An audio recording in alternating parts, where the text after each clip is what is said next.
د سولې پاتې مذاکرات به چیرته وشي؟ آیا په امریکا کې، چین کې او که په پاکستان کې؟ ښه راغلاست لیدونکو، د سولې مذاکراتو په اړه تازه خبر په دې ویډیو کې وګورئ. د افغانستان د ملي امنیت شورا وايي د سولې مذاکراتو پاتې پړاوونه باید په هیواد دننه وشي. د افغانستان د ملي امنیت شورا دفتر وايي که په هیواد دننه د سولې مذاکرات وشي، د امنیتي ځواکونو تاسیساتو جوړېدو ته چمتو دي.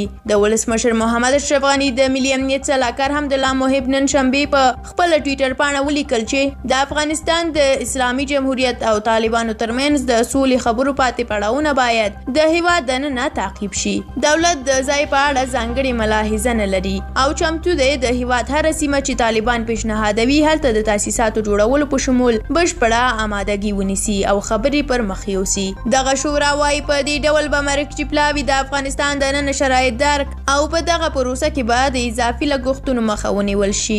دغه شورا وایي رحمت الله اندړ ازادي راډیو ته وویل چې د افغانستان دننه د سولې خبرې به ټولو ته د باور وړ ځانګړې امنیتي ساحه رامنځته او افغان ولس ته پر سوله او مذاکراتو د مالکیت او نظارت توان ورکړي. مذاکره کوونکي به د خپلو هیوادوالو له کړاوونو او غوښتنو له نږدې او په بهتره توګه آګاه وي او په دې پروسه کې به د اضافي لګښتونو مخنیوی وشي.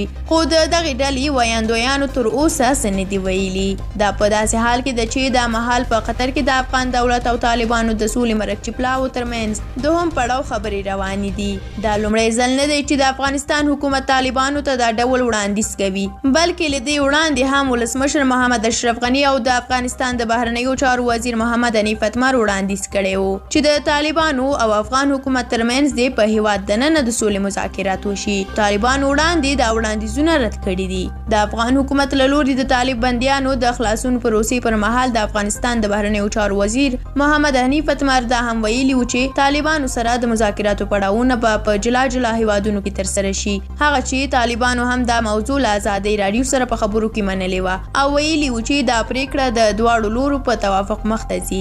د افغانستان د دولت او طالبانو د خبرو له پیله نن پوره 3 میاشتې ووتلې. دوی د سپټمبر په 12مه د قطر په پلازمینه دوحه کې خبرې پیل کړې او په 3 میاشتو کې له ډیر تاویلې ماویلې وروسته ایله د خبرو په اجنډا سلا وکړه. اوس د تازه راپورونو په اساس دواړه مرکزي ټیمونه د 10 ورځو لپاره په رخصتۍ تللي دي. په خبرو کې د 10 ورځې د میراتلو مسله د افغان دولت د مرکزي ټیم یو غړي او هم د ملي مصالحې د عالي شورا یو غړي ازادي راډیو ته تایید کړه.